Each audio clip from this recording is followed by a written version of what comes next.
Cher Enzo, je t'adresse cette lettre. On s'est rencontrés l'été dernier, on a vécu ensemble à Marseille. Le jour, la nuit, seul, avec tes amis. Je n'ai pas choisi cette ville par hasard. Tu as suivi toutes mes péripéties, mes recherches de sujets de mémoire. Et tu m'as posé les bonnes questions. Tu m'as accueilli pendant mon enquête de terrain, premier cobaye de mon questionnaire. Je t'ai raconté mes journées avec enthousiasme et tu m'as prêté ton oreille attentive. J'aimais beaucoup parler du sujet des tags avec toi parce que tu trouvais ça sale, moche, dégradant. Ta résistance n'a fait que renforcer mes propos, forger ma pensée. Puis la pression montait, car mon sujet me dépassait. Je n'arrivais pas à l'attraper. C'est à ce moment-là que nos chemins se sont éloignés. Si je t'adresse ce message aujourd'hui, c'est parce qu'une page se tourne. Marseille ne sera plus le centre de ma réflexion. Mon projet touche à sa fin. Mais avant de la tourner, je voudrais te décrire mon projet, te parler de mon sujet une dernière fois. Comme tu le sais, j'ai mené pendant mon mémoire une enquête au cours Julien, à quelques minutes de chez toi. Mon projet s'implante désormais à la Plaine.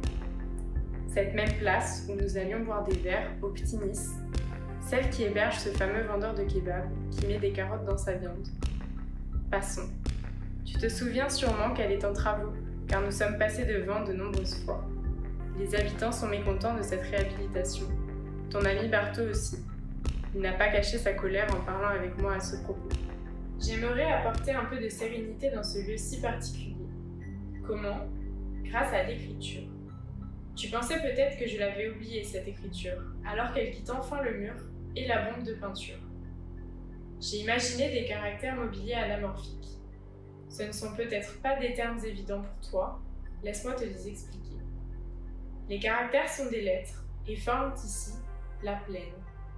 La typographie que j'ai choisie a été dessinée par une connaissance, Théo Géant. Elle s'appelle l'Alternate Breton. C'est un caractère inspiré des tags. Mais alors pourquoi du mobilier ? Et urbain qui plus est. J'ai lu dans le journal de la Provence qu'une femme disait qu'elle avait peur de voir disparaître le bonjour sur cette place. Ça m'a touchée. Et comme la Soleam qui s'occupe du réaménagement n'a prévu que des bancs pour protéger les arbres en guise de salon urbain, je me suis dit, je vais rendre cette place aux habitants en les plaçant au cœur de mon projet. Ces lettres forment alors des assises. Je mets en place 4 lieux de rencontre où ils pourront s'asseoir en vis-à-vis. 4 lieux car 2 lettres sont à chaque fois regroupées sous une même structure colorée. Dans un contexte politique tendu, l'écriture joue une nouvelle fois un rôle important. Si dans le mémoire elle avait pour ambition d'être à la fois une signature individuelle, une résistance au pouvoir et une critique des moyens de communication actuels, ici, elle sert à changer les usages, à s'adapter à un nouvel espace jusqu'à se l'approprier. Non, je n'ai pas oublié, il reste le terme anamorphose que je ne t'ai pas encore expliqué. C'est une image et ici un caractère déformé qui se recompose à partir d'un point de vue spécifique. C'est un clin d'œil fait de tags qui ne sont pas toujours lisibles, déchiffrables et qui nécessitent un certain temps avant d'être intelligibles. Les structures dans lesquelles sont ces caractères s'ouvrent en 3 jours, métaphore des riverains qui s'approprient et s'ouvrent à ce nouvel espace progressivement. Ils pourront s'asseoir, discuter, se rencontrer.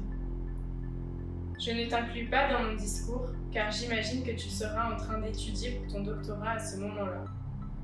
Mais je ne vous ai pas oublié tes amis et toi. La nuit, les structures sont fermées. Vous ne pourrez donc pas vous asseoir dessus. En revanche, le mobilier prend vie sous forme de projections lumineuses et de réminiscences sonores. Les lettres parcourent la plaine en créant des mots dès que 2 personnes se rencontrent. Tu pourras y entendre les drisses des bateaux et te souvenir du marché de la plaine au complet grâce aux diffusions sonores. 7 jours plus tard, tout s'en ira. Tu trouves ça brutal ? En réalité, ce que tu penses sûrement être la fin n'est que le début du projet. À partir de ce 7e jour, ce 8 décembre 2020, sera lancé le projet en pleine mutation. Il se déroulera sur 4 ans et comptera 9 événements. À long terme, j'aimerais que le Festival de Marseille reprenne le flambeau pour créer un événement par an sur cette place. Celui que je viens de te décrire s'appelle Rencontre diurne, ligature nocturne. Il est le premier d'une série d'événements interdépendants. Je te laisserai consulter l'onglet au cœur du projet sur mon site si tu veux plus de détails. Mon sujet a grandi et évolué au fil de notre découverte l'un de l'autre. Nous nous sommes rencontrés il y a 1 an et c'est ce mot, rencontre, qui a été la ligne directrice de mon année. Mon enquête de terrain au cours Julien, la prolongation de celle-ci pendant le confinement et enfin, la rencontre comme ciment de mon projet pour ne pas laisser disparaître ce fameux bonjour. Au plaisir de vous avoir rencontré la plaine et toi. À notre prochain bonjour.